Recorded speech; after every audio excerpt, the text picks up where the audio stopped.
of the Entertainment Network or any affiliated stations. Any comments or inquiries should be directed to those show hosts. Thank you for listening.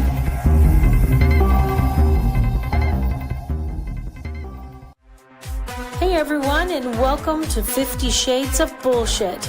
I'm your host, Christine Lalonde, and this is the podcast where we uncover the truth about online dating. Now let's begin.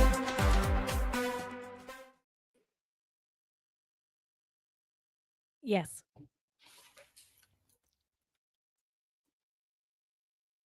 Hey everyone, I'm Christine.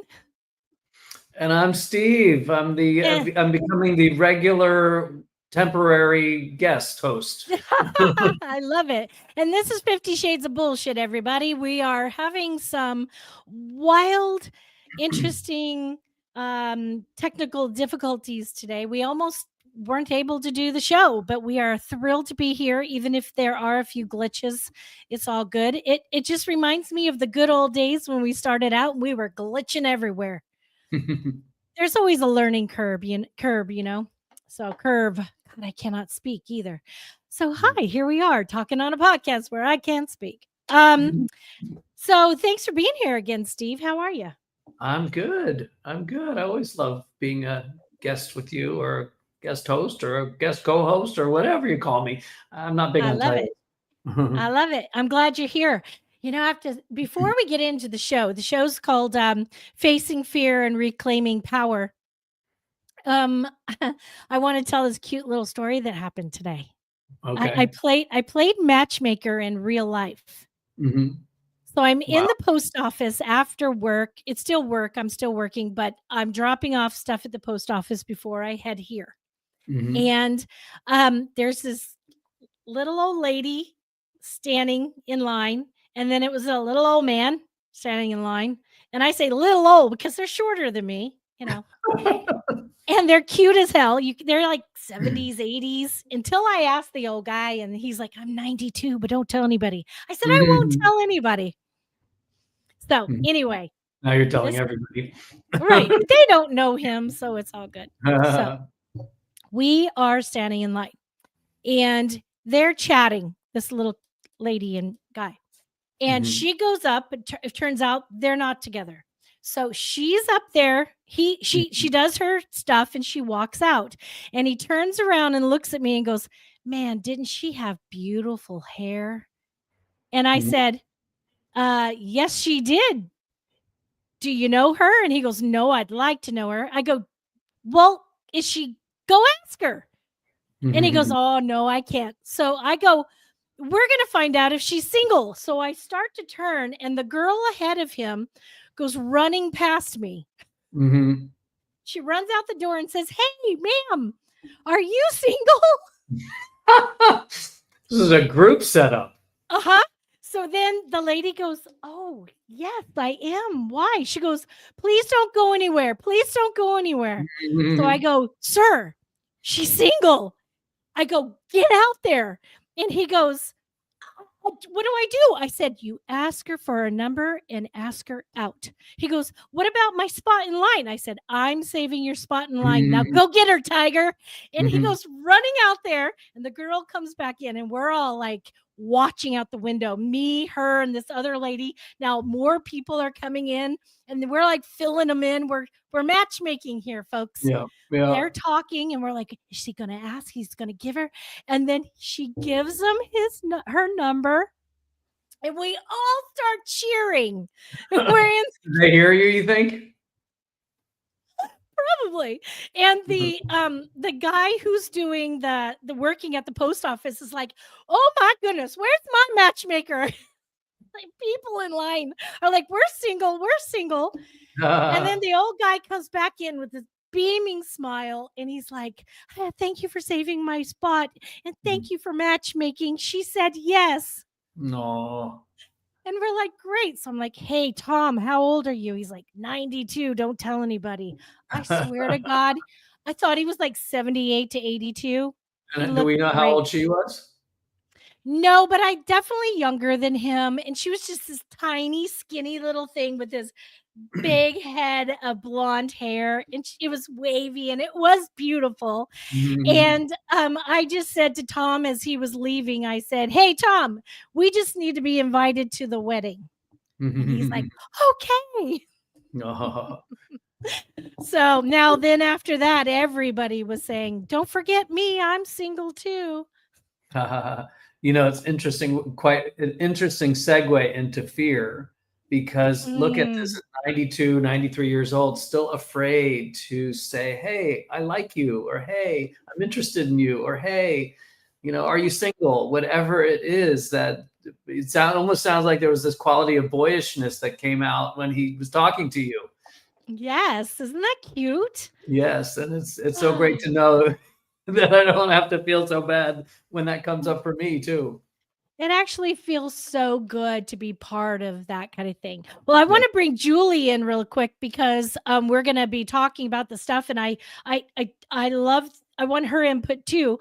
So I want to introduce Julie Demsey. She was on this show a handful of months ago, and I can't remember exactly, but I'll look it up. She is a rapid result mindset coach, a hypnotherapist, and author of Found: Swiping Right on Me to Find Love. She is a former Simi Valley executive turns transformational guide.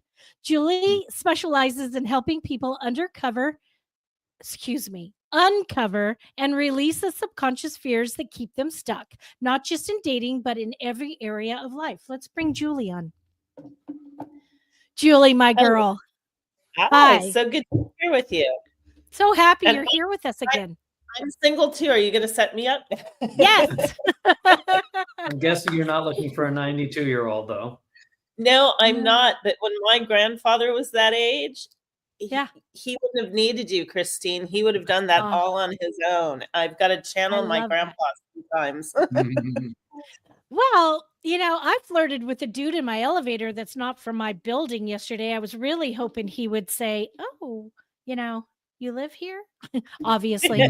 But, I try to be as outgoing and open and personable as possible. And I don't think that a lot of people do because of fear of rejection, fear of the unknown, fear that someone might be, maybe not single, whatever.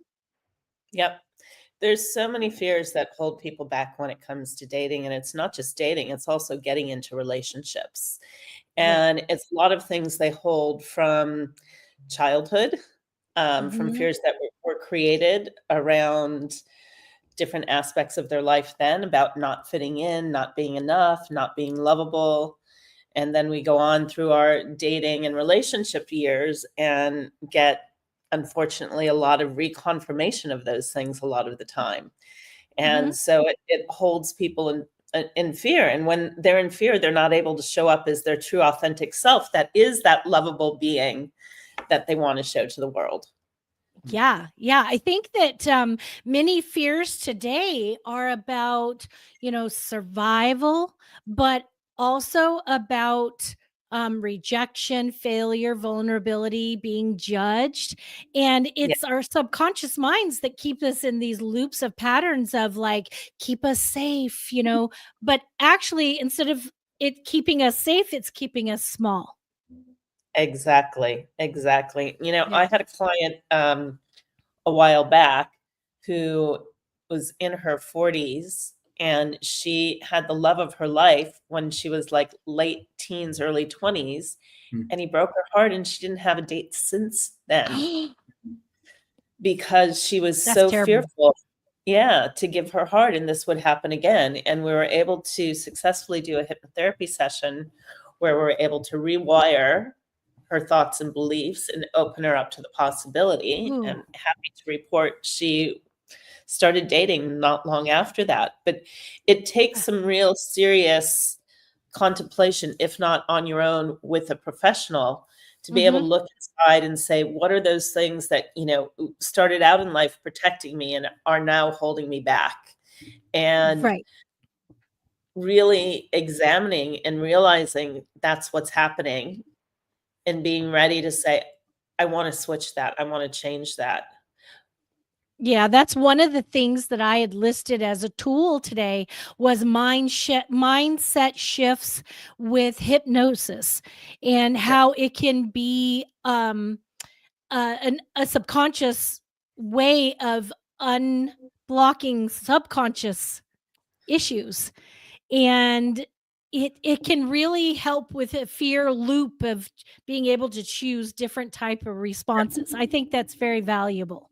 Yeah, and they're issues that we are conscious of or aware of, and Mhm. we're smart, capable people, but we're not able to get into the subconscious mind where they're stored to Mm, shift and makes sense. create new meaning for those Right. often. Sometimes we can, right? There's work we can do. Like the brain likes what's familiar, and if it's become familiar to Mhm. hold that fear that's keeping us from getting into relationships or dating or whatever, or creating bad relationships, Yeah. then we can start examining what those things are, noticing them, right? So it's all about, I've got to notice, become aware, and then we can start shifting what is familiar to the brain. So instead of, waking up every day and going, I'm not going to be able to find love, I'm not lovable, there's all these problems, I'm afraid of love, creating new mantras for yourself, waking up in the Oh, morning I love saying, that.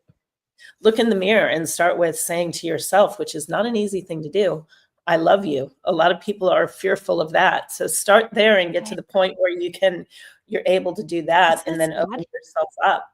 Yeah, open yourself up to saying, I'm deserving of love. I am worthy of love.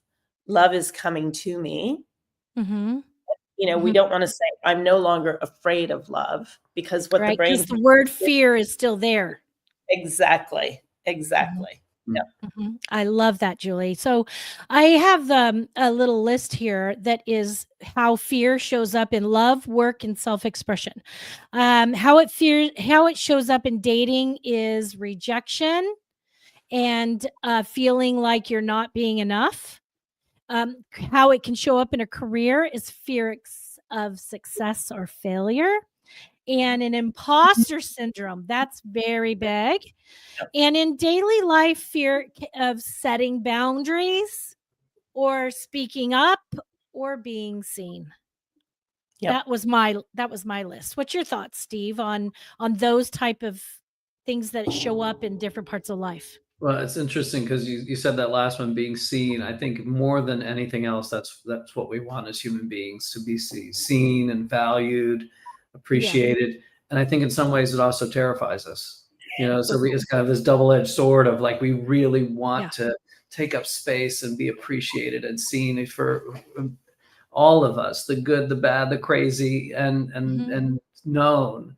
And then yet we hold it back in some ways for fear that it might not be accepted. So it's kind of very interesting. I Yeah. think it kind of reflects also when people are like, "Oh, I want to be in a relationship. I want to be in love. I want to find this. I want to find that." But then they don't do the work to get to that. And Mhm. that's also kind of what's that word I'm looking for where you're doing one thing but saying another or saying one thing but not doing the follow-up work. It's like self-sabotaging. Yeah. Yeah. Yeah. Yeah. Yeah. Yeah. And That's it's that's fun. it's really when people say, I want a relationship, but they're Mhm. also saying, it's kind of an oxymoron, because I want the relationship, but I don't want to get hurt. So I'm not going to try for the relationship because I Mhm. might get hurt. I have a fear of being hurt. And even Mm. if somebody's out trying to date, but they're holding that fear in their heart, Mhm. things aren't going to probably go so well, because we can innately sense that, or we innately do things to self-sabotage Mhm. How do because you we think fear goes away, Julie? How do you think the fear ever goes away with people, or do you think it's just how we relate to it? Well, I think it's how we relate to it. We don't want fear to ever completely go away, because Mhm. we Mhm. might step into a bad situation if we let it go. I Mm. mean, fear is there to protect us. Excuse me. So we want that healthy level of fear, but what we need to do is identify, where is that boundary between what's healthy Mhm. and what's over, kind of over the line. and holding me back. So again, as I was saying, the first step towards that is really realizing that's what's going on. And sometimes we can self-identify, and sometimes we need help with somebody pointing that out to us, because we don't often think of it as fear. Right. How do you balance honoring fear without letting it make your choices for you? Does that make sense? Like, Yeah, it does. It's having a conversation with yourself, right? And seeing, okay. is this healthy fear? Is this something that's going to save me from going on a date with an axe murderer that I should be able to sense and don't want to do? Versus saying, it's really looking at it and going, okay, this nice guy just asked me out and I'm really excited, but I'm scared to go out. Or there's something that's making me nervous. And it's having a talk with yourself saying, okay, what am I nervous about? Okay, I'm actually nervous because my last relationship didn't end well, and I didn't want it to end, and I have fear that the same thing's going to happen again. Okay. So, okay, I'm fearful that that will happen again. What if I don't go on the date? Well, if I don't go on the date, I don't have the chance of love. What if I go on the date? Well, I might get hurt, but I might also have an amazing time. Do I want to stop myself from trying to explore this and kind of going through it logically in the mind, where it's like, okay, I still have a little bit of fear inside that I might get hurt, but logically I know that this is what I want to do. And it's pushing through it a little bit, right? It's being strong and saying, okay, I can hold this fear and I can still take an action with it. Yeah. And I also like what you said a second ago, where you were talking about asking yourself, what am I afraid of? Because I think that could also answer, if you're answering, I was getting a bad vibe or something didn't feel right. That's then acknowledging that you have an intuition or a feeling about something that maybe isn't fear directly related to, being afraid of a situation rather than a person. Yeah. And that's a healthy fear to say, okay, intuitively, I think something might be wrong here. But then you've got to explore, am I putting that onto the situation because I really don't want to get hurt?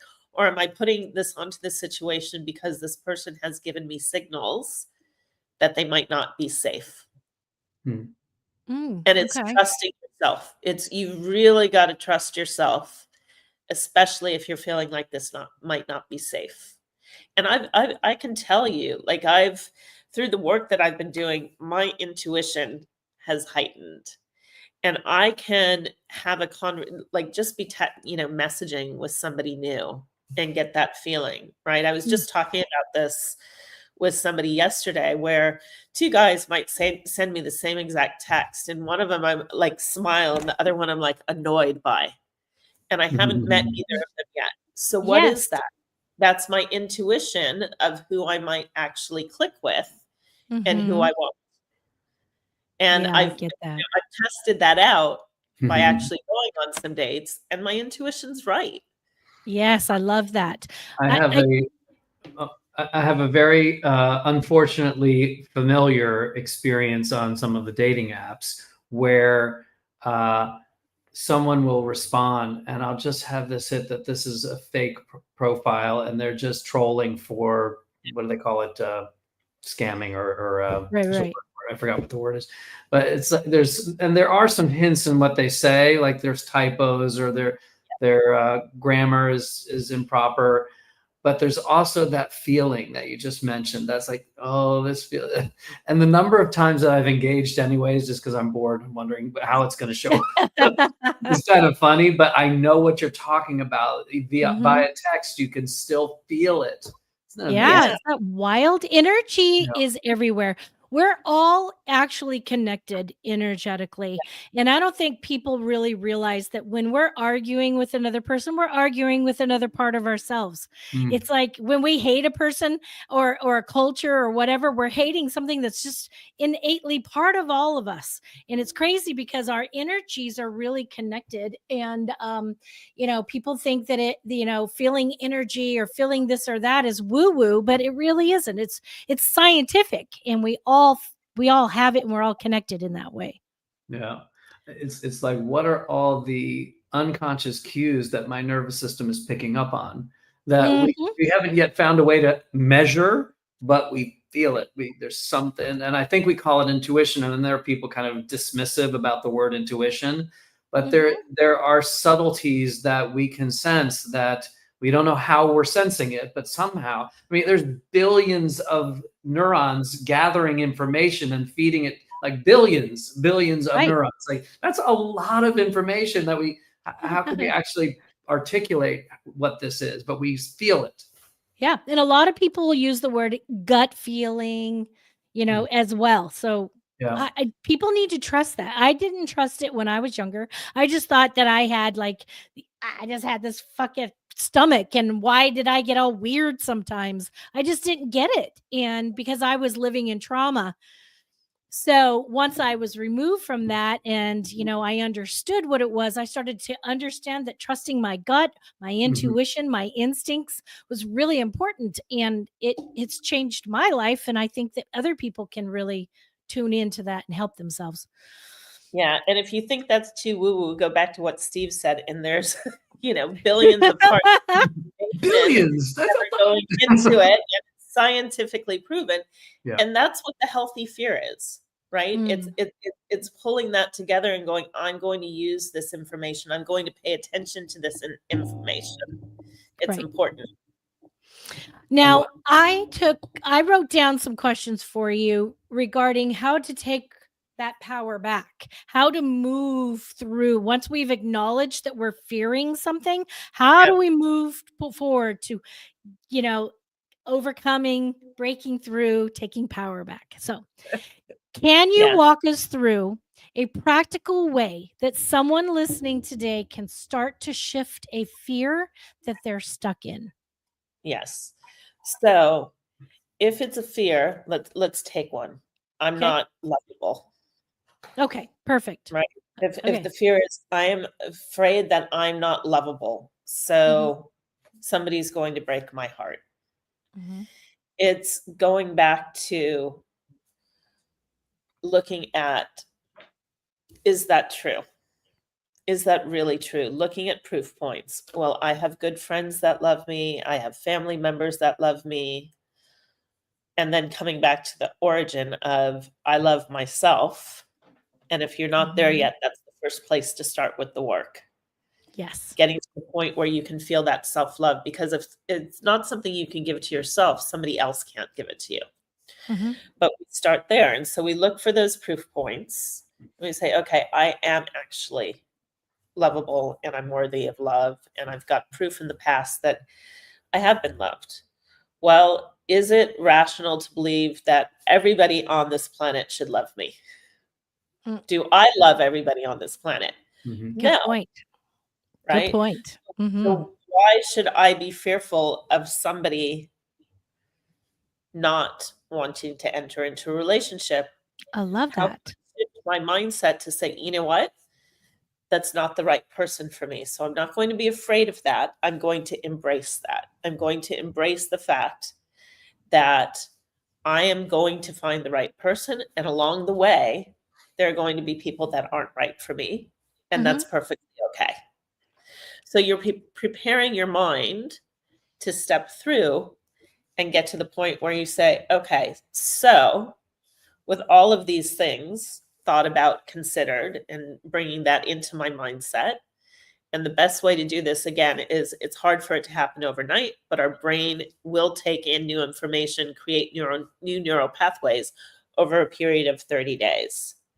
So keep examining this a little bit and thinking it and practicing it every day for 30 days. And by the end of the 30 days, it becomes familiar to think about that and say, okay, So I love myself. I'm deserving of love. I realize that not everybody is going to love me, and I'm not going to love everybody, and that's okay. Mm-hmm. So I feel secure, and I'm ready to feel secure, taking that next step to explore, knowing that it's not something to be afraid of, but something to be embraced. Because each Mm-hmm. time I do that, I'm getting closer to the person who is right for me. I love that. Also, I think that a lot of people might be hearing this today and thinking, okay, I may not love myself very much. How do I get to the place to get to that place to be that person? My own personal opinion is my two choices I lean towards is breath work that helps you Yep. find yourself quite well, Yep. and shadow work, which is approaching your inner younger self and giving them grace and love and support, and working through that. That's what works for me. Steve, do you have a suggestion? And Julie, do you as well? Yeah, I thought of one that fits in with shadow work is some of our beliefs. And I think one of the primary beliefs I've noticed in myself is scarcity. Like, just as there are billions of neurons in our bodies receiving information, there are billions of human beings out there. And when I am attracted to one, I start thinking like, oh my God, I'm fixated. This is the one. And then it puts all this pressure on, oh my God, what if they don't like me? So I might override some of that gut feeling that is telling me maybe, so I'm so fixated. My attention is out there rather than really trusting and tuning into my own body. Ooh, So yeah. what if I could just tune in? It's like, yeah, they may look like eye candy, but they're really not a match for me. They are just not the kind of person I feel good around or whatever. So, trusting that part of ourselves is really, we can get out of a scarcity mindset. I love Yeah. that. I wouldn't have thought of that. That's actually Mm. really good. What about you, Yeah. Julie? Well, I'm sure you can guess what I'm going to add. I love all of those, and I'm going to add hypnotherapy. Yay! Right. And mindset coaching as well. Mhm. All of these are tools, and you've got to find the one that's right for you. Right. And Mhm. we like to think that we should go, I know I was taught, do everything on your own. It's weakness to ask for help. It is strength to ask for help. Yeah. And the way we get to the Absolutely.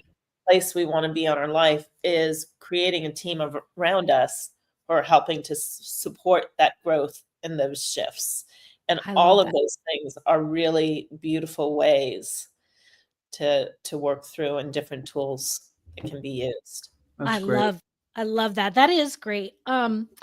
Here's another one for you. What is one small fear that someone could be facing today who's listening that could make a big impact on their confidence?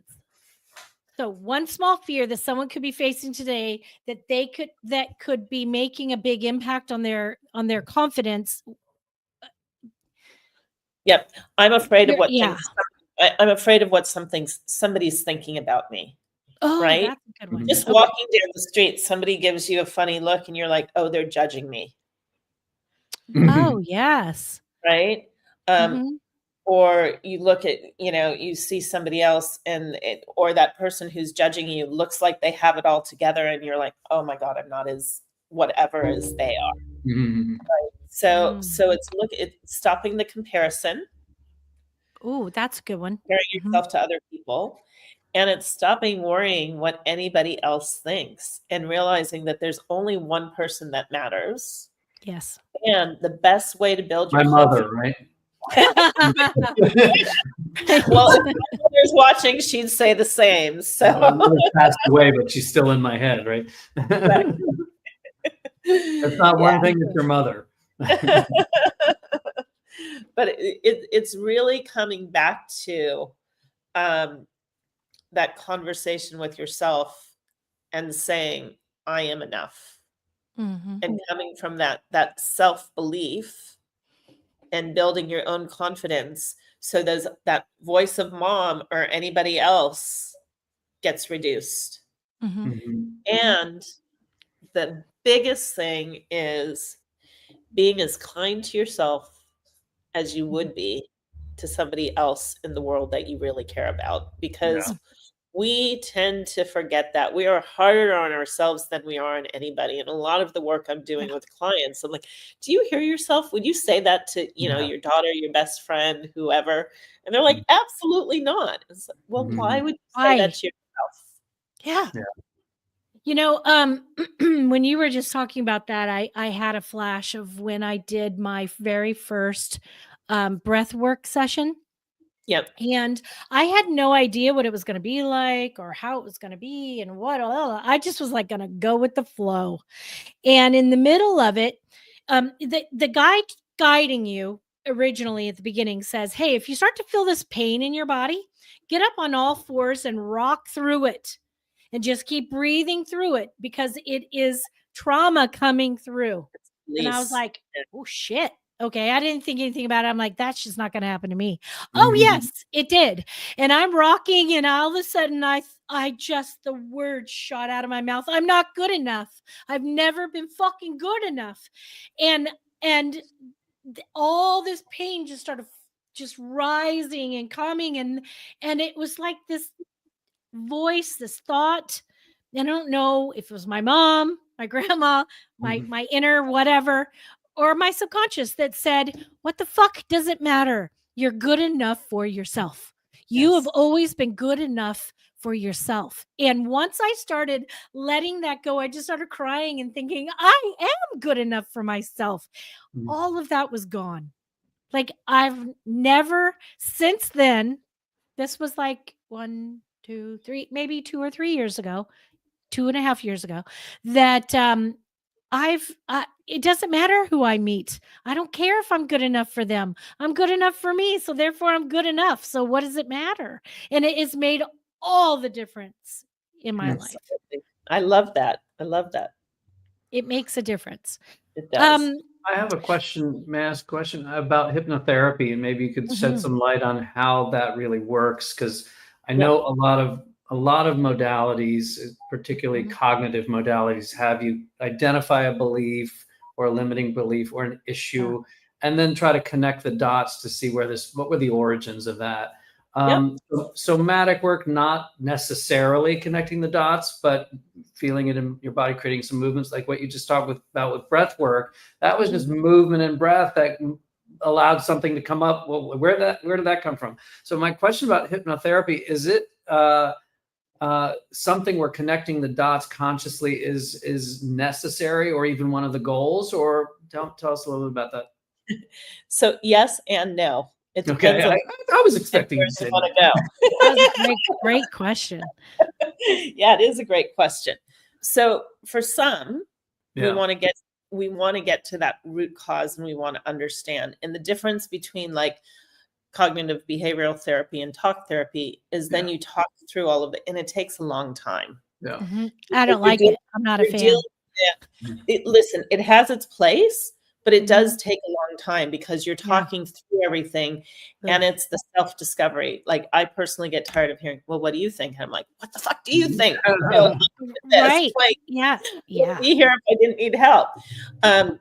So the beauty of hypnotherapy is you get into the subconscious mind, you get to connect with that and have that conversation. So you can do that either by getting to the root cause and then understanding. And very often it's something that happened when you were a child.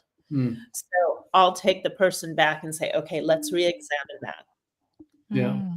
You were a child. You didn't deserve to be treated that way. Let's reprogram that and say, that's not me. That's no longer me. I'm now this age. I'm capable to have a voice for myself. And you reprogram, right? And you shift whatever it is you need to shift based on those original thoughts, beliefs that have come into your subconscious mind, so that you're able to shift what's being held in the subconscious. Now, for some people, there's a really deep trauma that they don't want to go revisit at all. So it's getting them into the subconscious. It's understanding, before we get to that point, a little bit about what that trauma is, so you can help through words to shift the thoughts and beliefs without having to completely identify what that origin was. Mhm. So it can be I done like either way. It can be done either way, and it depends. I listen, when I was taught how to do hypnotherapy, there was a prescribed formula of how you elicit a session. Mhm. Now doing this for 7 years, I've got that in the back of my mind, but I use my intuition. And does this person need that understanding? Or is that something that's going to open a wound that's so deep that's going to harm, that we need to go in a different way and Mm. figure out how to just create the words? Because for some people, it's just enough to have those reassuring words of who they are now and come to the understanding and belief of who they deserve to be, Mm. without going back to that original. Do you find that people are afraid of what they could subconsciously say during a session like this, that it deters them from it? Can we maybe explain to them what it could be like, that it's not something to be afraid of or something? Yeah, I don't know, because I mean, if I'm working with somebody and I feel that they're a little bit hesitant, I help Mhm. them to understand, first of all, your subconscious mind protects you.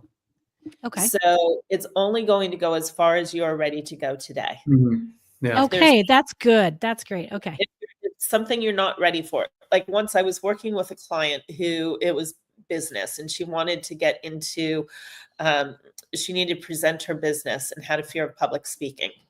And while we were in, I understood that there was a deeper fear in there, which was the fear of being hurt.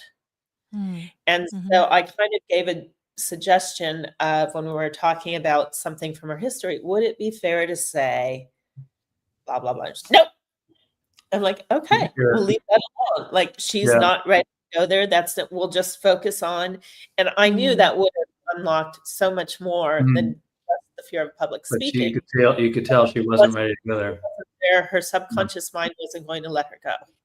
Yeah, Now, that's what I yeah, was with I you. have had a crime confessed to me, right? Ooh. And so I've heard it all. So that's the Mhm. other thing I let clients know. Like, I've heard it all, and there's no judgment here. This is Right. the safe place. So I can't tell you, like, the percentage of people that come out of a session and say, I've never shared that in my life. I And they love don't that. come out going, I've never shared that in my life. What are you going to do? What's going to happen? There's a Mm-mm. relief of being able to have let that go. 'Cause they can trust you to Yeah, be a safe place for them. exactly. And so they come out, and that's the first thing they say. And the second thing they say is, I feel so light. Mm. I I feel so love light, that. because there was this heavy thing that's been weighing them down that nobody knew about. And now somebody knows, and Mhm. they're still loved, and they're still a good person, and everything's still okay. Hmm. How do you think, how do you balance honoring fear without letting it making choices for you?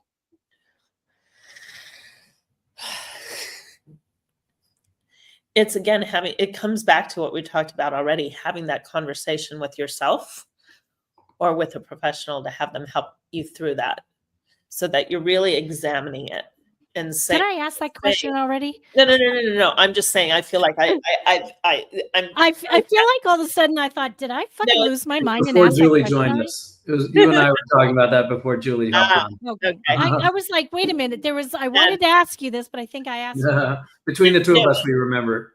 yeah, it's that the answer is the same to the things I was talking about before. It's having an honest, open conversation with yourself to be Okay. able to address it, rather than just a quick reaction. And the best way to start that conversation is Mhm. coming back to your breath work, taking 3 deep breaths to calm and Mhm. relax yourself and get your nervous system into a place where you can examine with a calm mind, rather than having yourself in that heightened flight or fright response. So calming yourself down, saying, this is okay. It's safe to think about this and to ponder this. Mhm. And let's just work through it. Is this rational or is it irrational? Is it a little bit irrational, or a little bit rational, but it's something that needs to be pushed through? And, you play with your own boundaries. Again, like the same way the subconscious mind works. Is this something I'm ready to examine? And sometimes the best way to do that is to get yourself into kind of a meditative state, which is close to hypnotic state, and see what comes up. Ask yourself the question, like, where is this fear coming from? What should I be doing with it? And just sit and quiet and see what comes up, and see, because something will. And I'm still always surprised when all of a sudden, out of nowhere, and you don't have to be sitting doing that either. Like for me, where I get the most clarity is when I'm out for a walk in nature. And I just leave it to the universe and say, give me the information that I need to have today. I have another question, and this is a term that I use a lot in my work, and I know that a lot of modalities use this. So what about integration? So once people have some opening or some insight in a session with you, how do you, I'm assuming, and you're nodding your head, so you use that term or that model too. How do people integrate what's open for them in a session with you, and how do you support them in integrating? Yes. So we do at the end of a session what I call a transformation, where we are integrating the new information and creating that as the information we want to stay with us. So we're creating those new neural pathways. And for hypnotherapy clients, when they've been through that session, I make a recording with that new integrated language that they listen to. It's 8 to 12 minute recording that they listen to at least once a day for at least 30 days to really ingrain that with those and create those new neural pathways so that it becomes a new thought, a new belief. And the more that you repeat that, the more automatic it becomes to go to that new thought and belief. I love that. Steve, that feel was in my head. I couldn't put it into words. I was like, how am I going to ask her? How do they, you know what I mean? And you asked it. I love this. So I do have a question for you though, Julie. Is it possible for people to do this virtually with you, or do they have to be in person? How does this process work? Yeah. So I see people in my home office, and I see people from around the world virtually. And it was funny because when I started doing this, Zoom wasn't the big thing, and they called it Skype-nosis because they were using yes. I'm dating myself. They called it Skype-nosis, and they're like, it's just as effective. And I can't tell you my fear of doing my first online session. I was so nervous. I'm like, I don't know if this is going to work. And actually it's stronger sometimes than in person because somebody's at home in their own comfortable space. Safety. So they're able to relax. So it's 100% just as effective, if not more. I love that. Yeah. I love that. I love it. So do you think there's a difference between courage and fearlessness, and which one should we be aiming for? Because I say all the time, I am fucking fearless now, but is it courage or is it fearlessness that I'm, Well, if we come back to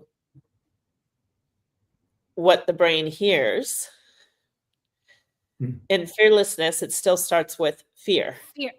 Thank you. And Thank you for setting that straight in my head. Yeah. And so if you say, I'm courageous. Courageous. You're hearing courage. I love that.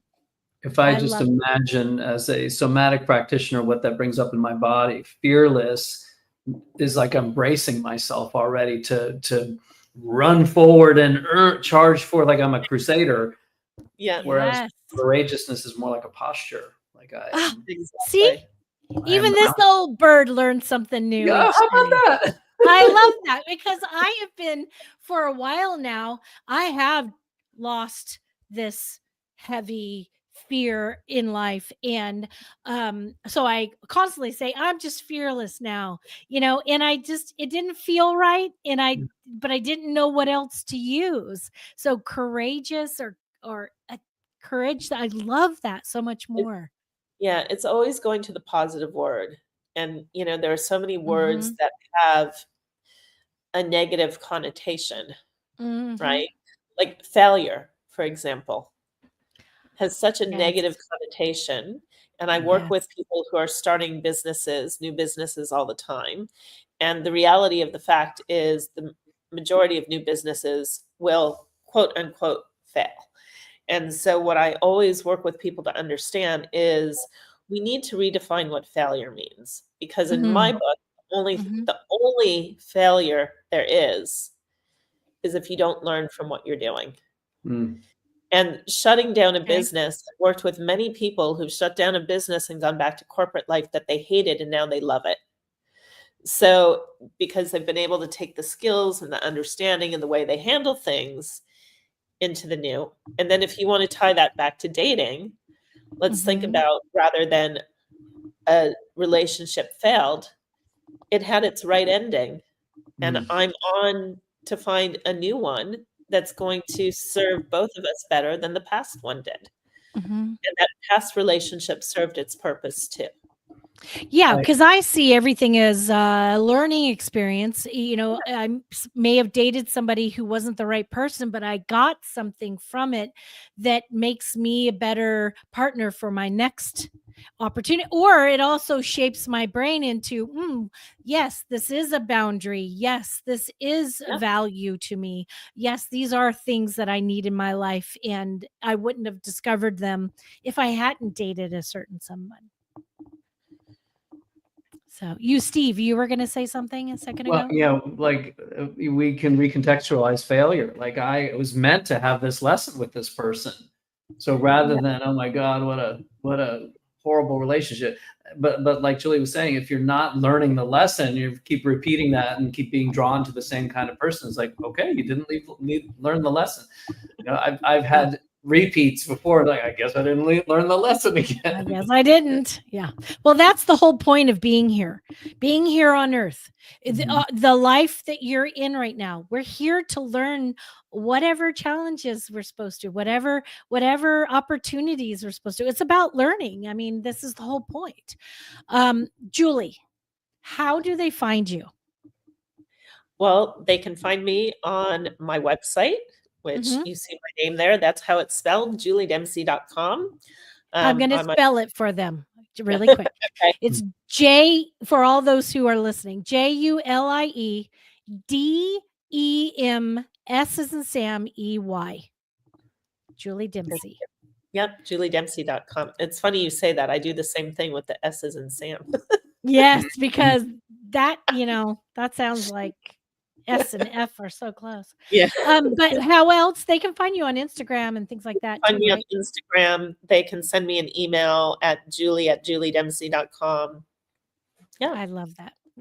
I think taking a step towards understanding or acknowledging that there is growth, there is fear, there is things that you want to get past and move forward to be the best version of yourself, to be that higher version, to you having all the love you want, all the light you want, having all the joy you want. And I think acknowledging it, but then taking steps to figure out what works for you. And I think that this is the type of thing that really could work for a lot of people. Absolutely. Yeah, I love this. And I think it's great to acknowledge your progress. And it's also just as important to, if you have a setback, you don't beat yourself up about it. So when we go back and we're like, oh, I'm learning that lesson again. You don't sit there and go, I'm such an idiot. I can't believe I didn't believe, I didn't learn that. I learned that already. Be kind to yourself and say, okay, I just needed that one more time to really set it in. And now I've got it. Right? Julie, I am looking up your last episode real quick with us before we leave. It was episode 180. So it was like 6 episodes ago. And it was called Finding Love by Finding Yourself. And if you have an opportunity to go back and listen to that one, that is an incredible one. Just like today, Julie, you're an amazing guest. I love having you here. And Steve always comes up with the questions I can't seem to get. So this is a great combo today. I'm loving it.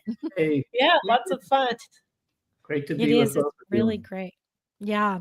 Thank you, Julie, for always being here when I ask you. You're just like on it. And I had crazy shit happening this week. So you were amazing to just be handling the last minute thing. So My hat's off to you. Thank you.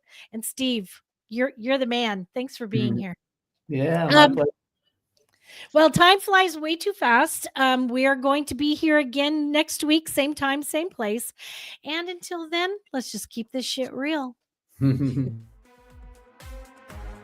If you enjoyed this episode, please share with your friends, like and follow us on Instagram at 50 Shades of _bullshit and Facebook at 50 Shades of Bullshit. Thanks so much for listening, and we really hope to see you again next week.